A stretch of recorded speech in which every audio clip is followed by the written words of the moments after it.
سلامتی ہے، سلامتی ان آنکھوں پہ جو ہدایت پہ نظریں جمائے بیٹھی ہیں، ان کانوں پہ جو ذکر خیر کے منتظر رہتے ہیں اور ان قدموں پہ جو ہدایت کی راہ پہ گامزن ہیں۔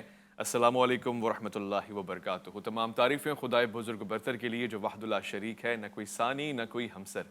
درود لامحدود محبوب رب الودود، راحت العاشقین مراد المشتاقین حضرت محمد مصطفیٰ، آپ کی آل پاک، آپ کے جانثار انصار اور اصحاب پر ضرمن۔ آپ دیکھ رہے ہیں الف لام میم۔ میں آپ کا میزبان محمد اویس ربانی تہ دل سے آپ کو کہتا ہوں خوش آمدید۔ بسم اللہ الرحمن الرحیم۔ وَاعْتَصِمُوا بِحَبْلِ اللَّهِ جَمِيعًا وَلَا تَفَرَّقُوا وَاذْكُرُوا نِعْمَةَ اللَّهِ عَلَيْكُمْ إِذْ كُنْتُمْ أَعْدَاءً فَأَلَّفَ بَيْنَ قُلُوبِكُمْ فَأَصْبَحْتُمْ بِنِعْمَتِهِ إِخْوَانًا۔ اللہ رب العزت نے سورہ آل عمران کی 103ویں آیت میں اور اس کے تسلسل میں ایک یاد دہانی کروائی ہے اور ایک حکم دیا ہے۔ یاد دہانی دوسرے حصے میں ہے جس میں وہ بتانا چاہتا ہے کہ تم اس وقت کو یاد کرو کہ جب تم لوگ آپس میں اختلاف رکھتے تھے، ایک دوسرے کے دشمن تھے، ایک دوسرے کے خون کے در پہ تھے، پھر اللہ رب العزت نے محبت ڈال دی۔ یہ اس کا کرم تھا، یہ اس کی طرف سے نعمت تھی اور اس وہ نعمت کو یاد کروانا چاہتا ہے تاکہ دوبارہ جب بھی تم اختلاف یا پھر اس قسم کے فساد میں پڑ جاؤ کہ جس کا نتیجہ امت کے حق میں نہ ہو، تو اللہ کی نعمت کے ذریعے واپسی آ جاؤ۔ اب پلٹتے ہیں پہلے حصے کی طرف کہ جس میں وہ واپسی آنے اور یکجا ہونے کا ایک ایسا ذریعہ بتا رہا ہے کہ جس پہ اگر ہم جمع ہو گئے تو ہم کبھی بھٹکیں گے نہیں۔ وہ کہہ رہا ہے کہ وَاعْتَصِمُوا بِحَبْلِ اللَّهِ، جو اللہ کی رسی ہے نا اسے مضبوطی کے ساتھ تھامے رکھو اور خبردار آپس میں تفرقہ نہ کرو۔ اس سے یہ بات تو واضح ہو گئی کہ اتحاد یہ مزاج خالق کائنات ہے۔ اتحاد یہ قرآن کے رب کا مزاج ہے، یعنی اس کی پسندیدہ اور اس کا حکم بھی یہی ہے۔ اور اس سے دوسری بات جو واضح ہو جاتی ہے وہ یہ کہ اتحاد اور اتفاق وقت کی ضرورت بھی ہے۔ خواتین و حضرات، آپ گھبرائیے نہیں کیونکہ میرا موضوع اتحاد نہیں ہے، میرا موضوع آج کے دور میں امت مسلمہ کے اوپر ذمہ داریاں ہیں۔ ایسے دور میں کہ زمانہ بدلتا جا رہا ہے، ایسے دور میں کہ عالمی جنگ کی خبریں سنائی دے رہی ہیں، ایسے دور میں کہ کوئی 60 کے قریب اسلامی ممالک ہیں تر و تازہ توانا مگر کمزور ہیں، مالی طور سے بھی، معاشرتی طور سے بھی اور سیاسی طور سے بھی، سفارتی طور سے بھی۔ ایسی حالت کہ دوسرا ایک ملک آرام سے کسی اسلامی ملک کے اوپر چڑھائی کر لے تو سب کے سب خاموش بیٹھے رہتے ہیں۔ یہ بھی ایک زاویہ ہے اور ایک زاویہ یہ بھی ہے کہ ہم آپسی ایک عجیب سی جنگ میں الجھے ہوئے ہیں۔ زمانہ کسی اور جنگ کا بگل بجا رہا ہے مگر ہمارے اپنے فسادات، اختلافات، جھگڑے، امتحانات، فتنے، آزمائشیں اس حد تک بڑھ چکی ہیں کہ اب ہمیں کچھ بھی دکھائی نہیں دیتا۔ یہاں تک کہ ابھی فلسطین کا مسئلہ آپ کے سامنے ہے اور یہ سنجیدہ مسئلہ، مگر ہماری سنجیدگیاں کسی اور موضوع کے اوپر ہیں۔ میں نے بھی یہی موضوع رکھا ہے کہ آج کے دور میں امت مسلمہ کے اوپر کیا ذمہ داریاں ہیں، وہ کون سے ایسے 3 کام ہیں جو آج میں اور آپ کرنا شروع کریں تو میں اور آپ اللہ کے پیارے رسول کو چہرہ دکھانے کے کم سے کم قابل ہو جائیں اس موضوع کے اوپر کہ ہمیں جو امت دی گئی تھی ہم نے اسے توڑا نہیں ہے۔ ہمیں جو ذمہ داریاں پوری کرنی ہیں اس پہ نگاہ ڈالنے کے لیے آج کے اس پروگرام میں ایسے مہمانوں کو دعوت دی گئی ہے کہ جن کا تجزیہ، جن کی فکر اور جن کا مطالعہ انتہائی قوی ہے اور معاشرے میں نہ صرف پاکستان میں بلکہ دنیا بھر میں اسی حوالے سے وہ جانے پہچانے جاتے ہیں۔ میں سب سے پہلے خوش آمدید کہنا چاہتا ہوں، میرے ساتھ تشریف فرمائیں، گفتگو کا ایک خاصہ رکھتے ہیں مفتی ارشاد سعیدی۔ السلام علیکم ورحمۃ اللہ۔ وعلیکم السلام ورحمۃ اللہ وبرکاتہ۔ میں چند ہی لمحوں بعد ظاہر دیگر مہمانوں کو بھی خوش آمدید کہوں گا، علامہ امین شہیدی بھی میرے ساتھ تشریف فرما ہوں گے، مگر مفتی صاحب بنیادی سوال یہ ہے، یہ جو بھی سیاسی، سفارتی، معاشرتی، معاشی ناکامیاں آپ دیکھ رہے ہیں، اس میں ہماری ذمہ داریاں، ہمارا قصور کیا ہے؟ وہ کہتے تھے اقبال کہ رحمتیں ہیں تیری اغیار کے کاشانوں پر، برق گرتی ہے تو بیچارے مسلمانوں پر، تو یہ ہماری آزمائشیں ہی چلیں گی یا کوئی اچھا نتیجہ بھی نکلے گا؟ بہت شکریہ اویس بھائی، آپ نے اس اہم موضوع کے حوالے سے مجھے اپنے پروگرام کے اندر مدعو فرمایا، اور میں سمجھتا ہوں ہم میں سے ہر ایک کو اپنی آواز بلند کرتے ہوئے، اپنے پیغام کو پہنچاتے ہوئے اپنے حصے کا کردار ادا کرنا چاہیے۔ آپ کا سوال بہت اہم ہے اور آپ نے علامہ محمد اقبال رحمۃ اللہ تعالی علیہ کے ایک شعر کا بھی حوالہ دیا میں سمجھتا ہوں کہ آج جو امت مسلمہ کی صورتحال ہے، اسی کی منظر کشی علامہ اقبال رحمۃ اللہ تعالی علیہ نے اپنے شکوہ اور جواب شکوہ کی صورت میں فرما دی تھی۔ جی اگر آج ہم اسے پڑھیں تو آج کے حالات کی بہت واضح حد تک آئینہ داری اس کے اندر موجود ہے۔ امت مسلمہ آج جس نوبت تک پہنچ چکی ہے، قرآن مجید نے اس بارے میں ایک بات ہمارے سامنے رکھی ہے۔ فرمایا وَلَا تَهِنُوا وَلَا تَحْزَنُوا وَأَنْتُمُ الْأَعْلَوْنَ إِن كُنتُم مُؤْمِنِينَ۔ اگر تم مؤمن ہو، قرآن نے جو شرط رکھی وہ یہ کہ تمہارا ایمان جو ہے وہ اپنے کامل درجے پر ہونا چاہیے، جی ایمان پہ کمپرومائز نہیں ہے۔ ہم، لہٰذا اگر تم واقعتاً قلب و جان سے، روح سے، ظاہر اور باطن سے ہم، ایمان کے تقاضے پورے کرتے رہو گے تو پھر تمہارے لیے کمزوری نہیں ہے، پھر تمہارے لیے شکست نہیں ہے، بلکہ پھر ہمیشہ تمہارے لیے سربلندی ہے، سرفرازی ہے، تم سرخرو رہو گے۔ شرط یہی ہے کہ تم ایمان اور اس کے تقاضوں کو پورا کرو۔ دوسرا اب ایمان کے تقاضے کیا ہیں؟ ایمان کے کچھ وہ تقاضے ہیں جن کا تعلق ہماری انفرادی زندگی کے ساتھ ہے، اور کچھ وہ تقاضے ہیں جن کا تعلق ہماری اجتماعی زندگی کے ساتھ ہے۔ اگرچہ آج کل ہماری انفرادی زندگی بھی، اس کی حالت بھی دیگر گوں ہو چکی ہے، جی وہ بھی ناقابل بیان ہے۔ جی ہم اپنی انفرادی زندگی میں بھی اپنے قول میں، اپنے فعل میں، اپنے کردار میں اس راہ پر نہیں ہیں جو ہمیں سیرت محمدی صلی اللہ علیہ وسلم سے ملتا ہے، لیکن کنسرن زیادہ ہے ہماری اجتماعی زندگی سے۔ ہماری اجتماعی زندگی جو ہے وہ اسلامی تعلیمات کے موافق نہیں رہی، اور وہ کیسے موافق ہوگی؟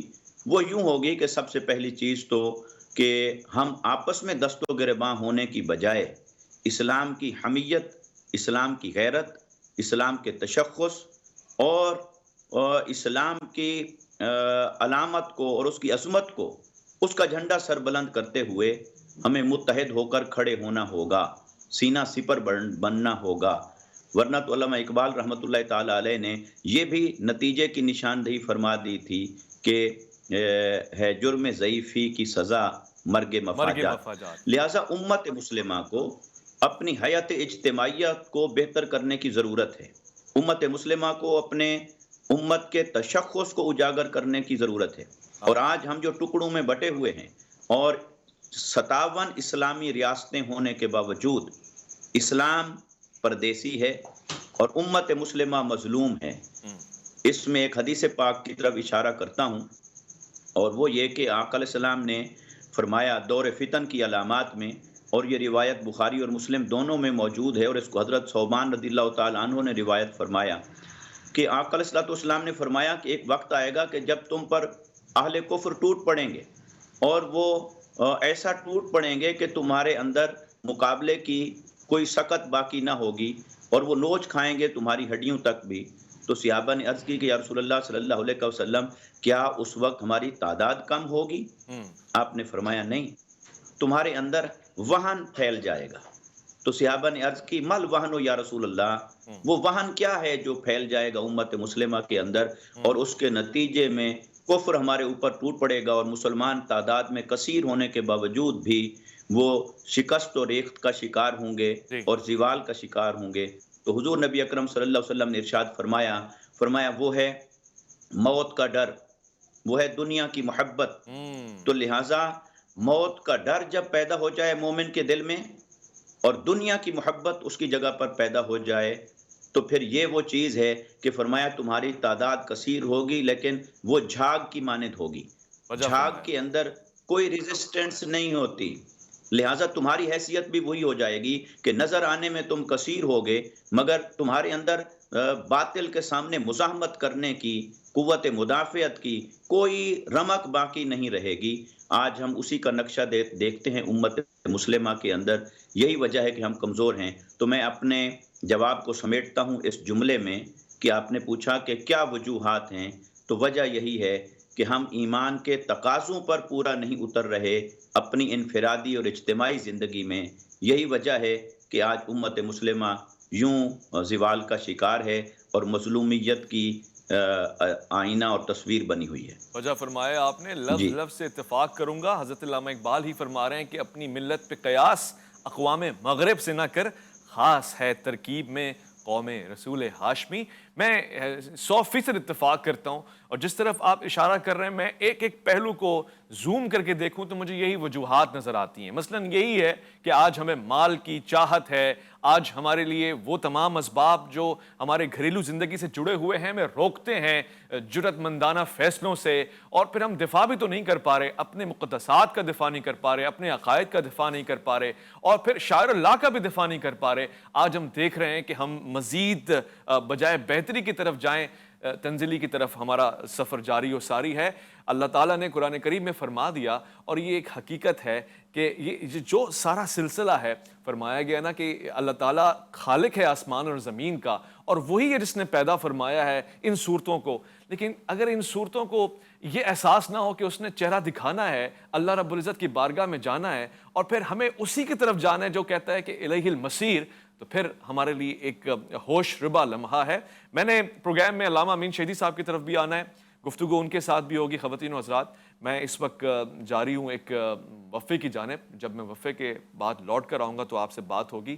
میں آپ کو یہ بتانا چاہتا ہوں کہ یہ سلسلہ امت مسلمہ کا ایک پروگرام سے تو نہیں حل ہوگا، بارہا ہمیں پوائنٹ آؤٹ کرنا پڑے گا، کیونکہ ہم ہی اپنا محاسبہ کر سکتے ہیں، ہمیں کسی غیر سے امید بھی نہیں ہے، اور کوئی اور غیر کرے بھی تو ہمیں سوٹ نہیں کرتا۔ لہٰذا مجھے خوشی ہے علماء کرام اپنا قیمتی وقت دے رہے ہیں اور ہم اس موضوع پہ گفتگو کر رہے ہیں۔ آپ کا انتظار رہے گا۔ الف لام میم۔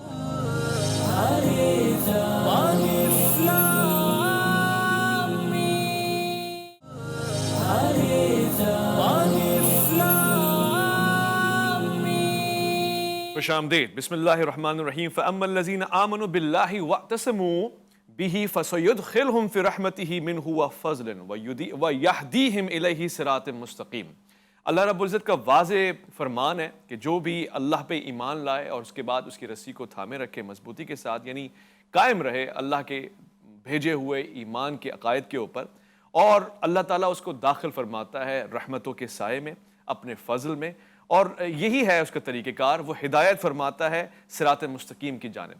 خواتین و حضرات، 1400 سال سے ہم صراط مستقیم کی دعا پنجگارہ نمازوں میں کرتے ہیں۔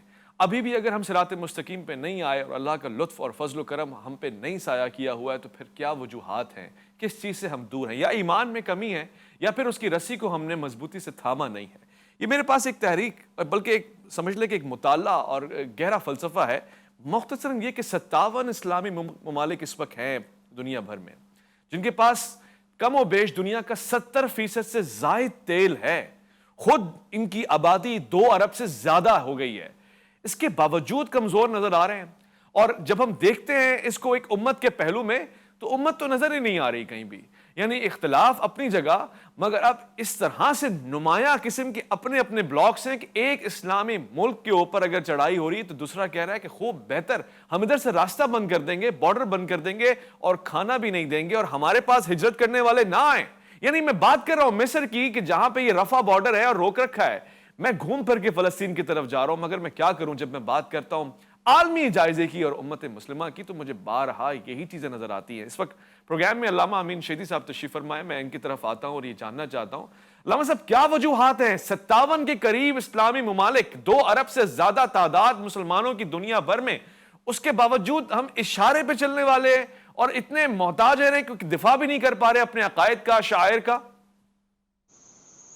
بسم اللہ الرحمن الرحیم۔ ویس بھائی، آپ نے یہ جو مسلم ممالک کہہ کر مسلمان کا جو ٹائٹل دیا ہے نا، یہ ٹائٹل آپ نے ان لوگوں کو دیا ہے جو بظاہر قبلے کی طرف یعنی کعبے کی طرف رخ کر کے نماز پڑھتے ہیں اور روزہ رکھتے ہیں، اور جن کی داڑھی ہے اور جن کے بدن پر لباس مسلمانوں کا ہے۔ آپ نے اس کو اسلام سمجھا ہے اور اس کے حامل فرد کو مسلمان سمجھا ہے۔ مسلمان وہ نہیں ہوتا جس کا ظاہر مسلمان ہے، بلکہ مسلمان وہ ہے جس کی روح مسلمان ہے، جو قرآن کریم کی تعلیمات پر عمل کرتا ہو۔ اس وقت جن اسلامی ممالک کی آپ بات کر رہے ہیں، ان اسلامی ممالک کی صدر نشینی جن کے ہاتھ میں ہے، اقتدار جن کے ہاتھ میں ہے، ان کی عملی زندگی کا کوئی دور دور تک تعلق اسلام سے ہے، قرآن سے ہے، نبی کریم کی سیرت سے ہے۔ اگر نہیں ہے تو آپ ان سے یہ توقع کیوں رکھتے ہیں کہ وہ مسلمان ہونے کا ثبوت دیں؟ وہ اگر شراب نہ پیے تو بڑی بات ہے، جبکہ آپ اکثر ممالک کے سربراہوں کو جانتے ہیں اور آپ کے علم میں ہے، وہ اگر سود نہ کھائیں تو یہ بہت بڑا کام کریں گے، لیکن سب کے سب مبتلا ہے۔ اللہ کے دین نے جن چیزوں کو حرام کیا ہے ان حرام چیزوں میں سے کتنی چیزوں سے یہ مسلمان حکمران بچیں گے؟ کوئی نہیں۔ تو آپ ان سے یہ توقع کیوں رکھتے ہیں کہ وہ اسلام اور قرآن کے مطابق مظلوم کا ساتھ دیں اور فلسطین کی حمایت کریں؟ دیکھیے، دو طبقات ہیں، ان دو طبقات کو پہلے سمجھیے۔ پہلا طبقہ عوام کا ہے جس کو ہم امت کہتے ہیں، اور دوسرا طبقہ حکمرانوں کا ہے۔ حکمران عوام کی امنگوں کا کبھی بھی ترجمان نہیں ہے، نہ تھے نہ ہیں۔ آج بھی اگر ان تمام اسلامی ممالک میں دیکھیں تو آپ کو کون سا ملک ایسا نظر آتا ہے یہاں پر جو مقتدر حلقے ہیں وہ عوامی اور دینی امنگوں کی ترجمانی کرتے ہوں؟ کوئی بھی نہیں۔ تو پھر آپ ان سے یہ توقع رکھیں، بلکہ اس سے آگے بڑھ کر آپ مسلمان حکمرانوں نے، کیونکہ فلسطین عرب دنیا سے اس کا تعلق ہے، اس لیے میں عرب لیگ کی بات کروں گا۔ عرب لیگ میں اس وقت ممالک کی تعداد 22 ہے۔ ان 22 ممالک پر جو لوگ حاکم ہیں یہ کون ہیں؟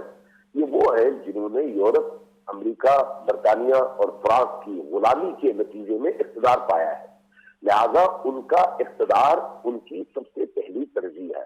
اس اقتدار کے لیے وہ اپنے بھائی کو قتل کر سکتے ہیں، باپ کو مار سکتے ہیں، بیٹے کو مار سکتے ہیں۔ وہ اس اقتدار کے لیے فلسطینیوں کے قتل عام پر بولیں گے یا خاموش رہیں گے؟ خاموش رہیں گے۔ اس لیے کہ یہ جنگ صرف فلسطینیوں اور اسرائیلیوں کی نہیں ہے، یہ کفر اور اسلام کی ہے۔ ابھی آپ نے اس موقع پر دیکھا ہوگا، فرانس والے ہوں، برطانیہ ہو یا امریکہ، امریکی صدر نے آ کر بھی اسرائیل میں پریس کانفرنس کی ہے، اور امریکی وزیر خارجہ نے بھی آ کر کیا، اور برطانیہ کے وزیر اعظم نے بھی آ کر کیا ہے۔ ان کی لینگویجز دیکھیں، ان کے جملے دیکھیں، ان کے بیانات دیکھیں، وہ کیا کہتے ہیں؟ اسرائیل کو لڑنے کی ضرورت نہیں ہے، اس کی جگہ ہم لڑیں گے فلسطینیوں سے۔ یہ ان کا مشترکہ عقیدہ ہے۔ فلسطین اگر آج اسرائیلیوں کے چنگل میں ہے تو اس اسرائیل کو فلسطین پر قابض کس نے کیا ہے؟ اسی امریکہ اور برطانیہ اور فرانس اور مغرب نے۔ اب یہ وہی مغرب ہے جنہوں نے ہمارے ان عرب لیگ کے 22 ممالک کے حکمرانوں کو لا کر بٹھایا ہے۔ عثمانی سلطنت کا قلع کما کرنے میں انہی حکمرانوں کے باپ دادا نے انہی انگریزوں، امریکن، فرانس اور برطانویوں کا ساتھ دیا تاکہ اسلامی حکومت، وہ جو عثمانی سلطنت ہے، اس کا خاتمہ ہو سکے۔ اس کا خاتمہ کرنے کے بعد یہ آئے ہیں، اس حکمرانی تک پہنچے ہیں۔ تو آپ ان سے یہ توقع رکھتے ہیں کہ وہ اپنے آقاؤں کی نافرمانی کریں اور وہ اسلام پر عمل کریں۔ کون سا اسلام، کون سا مسلمان، کون سے عقائد، کون سے نظریات؟ یہاں پر اصل میں ہمیں یہ کہنا چاہیے کہ یہ مسلمانوں کے لباس میں امریکہ اور برطانیہ کے غلام ہے، مغرب کے غلام ہے، ان کے مفادات یہاں پر موجود ہیں۔ ابھی آپ نے دیکھا نہیں OIC کا اجلاس تھا، OIC کے اجلاس میں کیا ہوا؟ جنگ شروع ہوئی ہے 7 تاریخ سے، 9 تاریخ کو ایران نے مطالبہ کیا OIC کی فوراً میٹنگ بلائی جائے اور وہاں پر فلسطینیوں کی حمایت کی جائے۔ OIC کی سربراہی کس کے ہاتھ میں ہے؟ سعودیوں کے۔ سعودیوں نے اعلان کرنا ہے، سعودیوں نے دعوت دینی ہے، کوئی اور ہی کام کر نہیں سکتا۔ اب سعودیوں نے کیا کیا؟ 7 تاریخ کو حملہ ہوا ہے، 5 دن انہوں نے پہلے صبر کیا اعلان کرنے کے لیے۔ 12 تاریخ کو انہوں نے اعلان کیا کہ ہاں ہم اسلامی سربراہی کانفرنس یا وزرائے خارجہ کی کانفرنس OIC کی سطح پر بلائیں گے، اور یہ کہنے کے بعد نوٹیفیکیشن اس کا جاری ہوا 14 تاریخ کو۔ تو 7 تاریخ سے 14 تاریخ تک یعنی 7 دن انہوں نے خود اسرائیلیوں کو دیے کہ ان ایام میں جو کچھ کر سکتے ہو فلسطین میں کرو، ہماری طرف سے تمہیں کھلی چھٹی ہے۔ اور پھر 14 تاریخ کو جو نوٹیفیکیشن جاری ہوا اس میں بھی انہوں نے کیا کیا؟ 18 تاریخ کو میٹنگ رکھی۔ اب 18 تاریخ کی رات کو جس طرح سے فلسطینیوں پر بربریت کی انتہا ہوئی، 1000 سے زیادہ ہمارے فلسطینی بھائی بہن اور بچے شہید ہوئے، تو اس کے بعد اگلے دن 18 کو جب انہوں نے اجلاس بلایا، اجلاس میں جو انہوں نے قرارداد پیش کی وہ کیا ہے؟ جنگ بندی کی جائے، بات ختم ہو گئی۔ مجھے ان اسلامی ممالک میں سے اور عرب لیگ کے ارکان میں سے کوئی ایک ملک بتائیں جس نے اسرائیلی سفیر کو اپنے ملک سے نکالا ہو۔ نہیں جس نے جی اپنا سفیر تل ابیب سے واپس بلا لیا ہو. نہیں آپ ان کی بات کر رہے ہیں جو سراپا غلام ہے, سراپا انگریز اور امریکن کے لقموں پر چل رہے ہیں اور انہی کی نوکری کر رہے ہیں. ان کو آپ اسلامی ممالک کو, اسلامی امت کا نمائندہ قرار دیں تو پھر ظاہر ہے ان سے آپ یہ توقع رکھیں گے. جبکہ ہم ٹھیک یہ ہے, نہیں سمجھتے یہ کہ تو آپ جو اسلامی فرما رہے ہیں ہم امت تو کے ترجمان. خبر بھی یہی سن رہے ہیں, حقائق یہی ہیں کہ جہاں پہ بین الاقوامی دنیا, خاص طور سے وہ جو اپنے آپ کو چیمپئن کہتے ہیں, ہتھیار کے معاملے ہوں, عسکری تقاضے ہوں, یا دنیا کی امن کمیٹی کی چیمپئنز وہ اسرائیل میں جا کے کھڑے ہوئے ہیں, مگر اسلامی ممالک کے سربراہان فلسطین میں جا کے نہیں کھڑے ہوئے. کہیں پہ بھی کسی ایمبیسی کے سامنے کسی سفیر کو نہیں نکالا گیا. البتہ عوام دنیا بھر سے, خود اسلامی ممالک کی عوام, ترکی آپ کے سامنے مثال ہے کہ جہاں اسرائیلی ایمبیسیز کے سامنے, کونسلیٹس کے سامنے نہ صرف یہ کہ پرامن احتجاج ہوا, دھرنا ہوا, بلکہ یہ کیفیت بہت سنگین حالتوں تک گئی ہے. تو اس کا مطلب یہ ہے کہ جو عوام ہیں ان کے دلوں میں تو جذبات باقی ہیں, امت مسلمہ کا درد باقی ہے, مگر مفتی ارشاد سیدی صاحب سربراہان ملت یا پھر مختلف اسلامی ممالک کے وزرائے اعظم یا صدور, ان کے کانوں میں جوئی نہیں رینگ رہی ہے اور ان کو اس بات کا احساس نہیں ہو رہا کہ اللہ تعالیٰ ان سے کیا تقاضا کر رہا ہے. کیا وجوہات ہیں, کیا کیا جائے کہ یہ ہوشیار ہو جائیں اور فلسطینی جا کے کم سے کم کھڑے ہو جائیں, وہ بارڈر ہی کھول دیں, رفح بارڈر, یہ کسی طرح سے ان کی امداد ہی کر دیں؟ جی بہت اہم سوال ہے, اور میں اتفاق کرتا ہوں علامہ صاحب نے جو تاریخی اعتبار سے حقائق ہمارے سامنے رکھے ہیں, یقیناً ان سے ہر صاحب فراست شخص اتفاق ہی کرے گا. آپ نے جو سوال کا اینگل میرے سامنے رکھا ہے, دیکھیے اس کو ہم یوں دیکھ سکتے ہیں کہ ایک ہے امت مسلمہ, عام مسلمان, اور ایک ہے ان کے حکمران. تو یہ بات بالکل واضح اور دو ٹوک ہے کہ اس وقت امت مسلمہ کی 57 ریاستوں پر براجمان جتنے بھی حکمران ہیں, الا ماشاء اللہ ان چند ایک کو چھوڑ کر جنہوں نے اپنے حصے کا فریضہ ادا کیا اور آواز بھی بلند کی اور کرتے رہتے ہیں, ان چند ایک کو چھوڑ کر باقیوں کو میں یہ کہوں گا کہ وہ امت کے ترجمان ہیں ہی نہیں. وہ نہ اسلام کے ترجمان ہیں, نہ امت کے ترجمان ہیں, نہ امت مسلمہ کے نمائندگان ہیں. ان کا اپنا سارا بچپن گزرا ہے امریکہ اور یورپ میں, اور ان کی ساری اولادیں وہیں پر ہیں, ان کی جائیدادیں وہیں پر ہیں, ان کی تعلیم و تربیت وہیں سے ہوتی ہے. تو جب وہ وہیں سے ڈگریاں لے کر آتے ہیں اور آ کر براجمان ہوتے ہیں مسلم عوام کے اوپر, مختلف ریاستوں میں, پاکستان سے لے کر عرب ممالک تک, سب کو دیکھ لیں, سب کا یہی حال ہمیں نظر آ رہا ہے. تو پھر ایسے حکمران جب اپنی عوام کے ساتھ مخلص نہیں ہیں تو اسلام کے ساتھ کیسے مخلص ہو سکتے ہیں؟ اللہ اکبر. یا امت مسلمہ کی کاز کے لیے, یا امت مسلمہ کی وحدت کے لیے, ان کے لیے کیسے وہ متفکر ہو سکتے ہیں؟ تو یقیناً اس وقت المیہ یہ ہے کہ امت مسلمہ کے اوپر جن لوگوں کی سربراہی مسلط کی گئی ہے, یہ بھی اغیار کی طرف سے کی گئی ہے. یہ صرف کٹھ پتلیاں ہیں, مہرے ہیں, جس کی ڈور ہلائی جاتی ہے کسی کو اتارنے کے لیے اور کسی کو بٹھانے کے لیے. یہ صبح شام تماشا ہم دیکھ رہے ہیں. یہی وجہ ہے کہ امت مسلمہ کے حکمران وہ امت مسلمہ کے ترجمان نہیں رہے. اور میں اس میں حدیث پاک کا حوالہ دینا چاہوں گا. حضور نبی اکرم صلی اللہ علیہ وسلم نے اللہ رب العزت کی بارگاہ میں اپنی 3 دعائیں پیش کیں, 2 کو اللہ تعالیٰ نے قبول فرما لیا, اور تیسری کے بارے میں حکم ہوا اے محبوب مکرم صلی اللہ علیہ وسلم, یہ دعا آپ مجھ سے نہ مانگیے. وہ 3 دعائیں کیا تھیں؟ میرے آقا صلی اللہ علیہ وسلم نے عرض کی کہ باری تعالیٰ میرے ظاہری طور پر پردہ فرمانے کے بعد میری امت میں غیر مسلط نہ ہو. یہ دعا قبول کر لی گئی کہ ظاہراً کافر اور مشرک امت مسلمہ کی ریاستوں پر حکمران بن کر مسلط نہیں ہوں گے. ظاہراً کلمہ پڑھنے والے ہی ہوں گے جو حکمران بنیں گے اور حکمران کہلائیں گے. مگر وہ کن کے ہاتھوں میں کھیلتے ہیں, وہ کس کی گود میں بیٹھ کے اپنی پالیسیاں بناتے ہیں, یہ المیہ امت کے ساتھ 1400 سال کی تاریخ میں رہا ہے, اور اسی کے نتائج ہم بھگت رہے ہیں. دوسری دعا آقا علیہ السلام نے کی کہ میری امت قحط میں مبتلا ہو کر ہلاک نہ ہو جائے.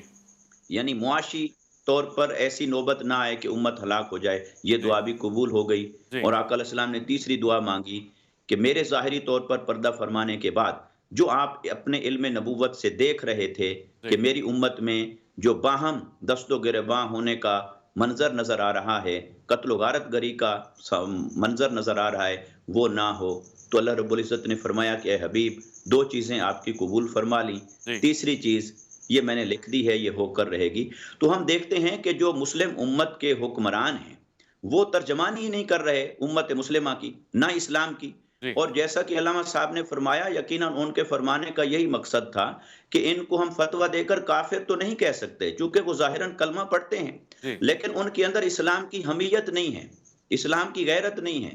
اور آج ہم اگر بات کریں کہ اسلام کے شعار کہ فلسطین کے اندر القدس ہے، بیت المقدس ہے، آقا علیہ السلام کے معراج کی نشانی اور علامت ہے، اور ہمارے مقدس مقامات ہیں، مگر میں سمجھتا ہوں کہ جب میرے آقا صلی اللہ علیہ وسلم نے بیت اللہ کو مخاطب کر کے یہ فرما دیا تھا کہ ان حرمت المؤمن، اللہ کی بارگاہ میں ایک مومن کی حرمت اے بیت اللہ تجھ سے بڑھ کر ہے، بے شک بے شک، تو ان تمام اسلامی شعار سے بھی ان فلسطینی مظلوم بہنوں کی، بچوں کی، بچیوں کی، نوجوانوں کی، بوڑھوں کی عصمت بڑھ کر ہے۔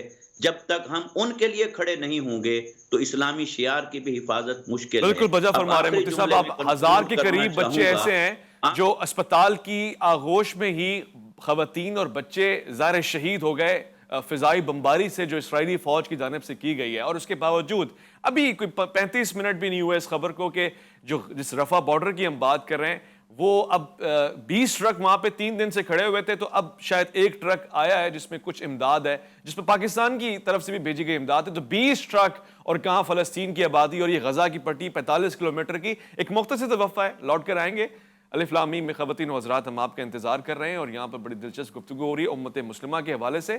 ہم محدود نہیں ہونا چاہتے، مگر اس وقت ایک ایسا خاص موضوع ہے جو اس سے ریلیٹڈ ہے اور کنیکٹڈ ہے، ہم اس پہ بارہا آئیں گے۔ الف لام میم میں آپ کا انتظار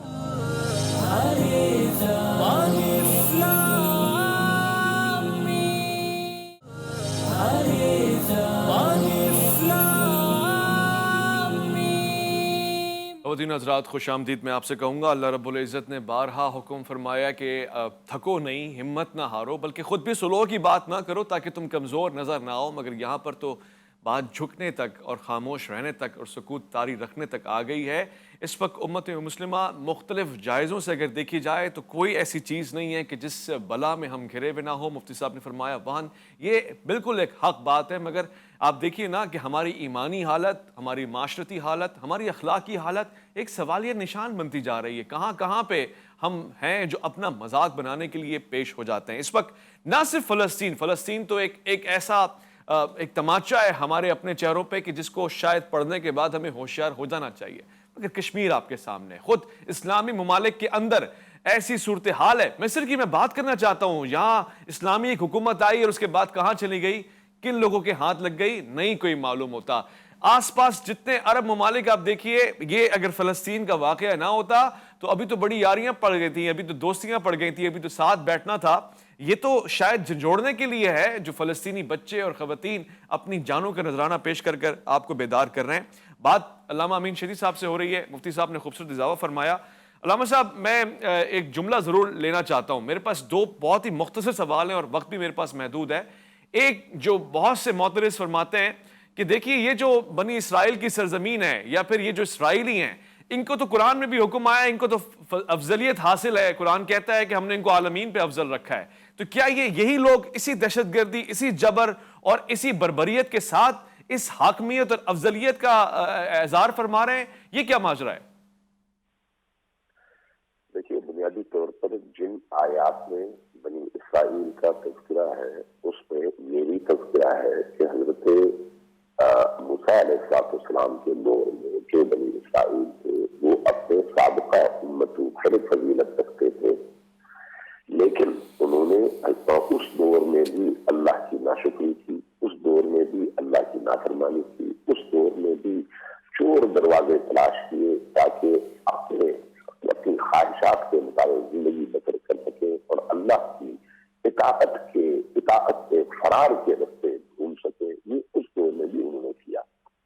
تو وہ جو سابقہ امتوں کے مقابلے میں بنی اسرائیل کا رول تھا وہ افضلیت کا تھا، لیکن اس کے بعد اسی قرآن نے ان کو بدترین لوگ قرار دیا، اشد الناس عدوانا قرار دیا۔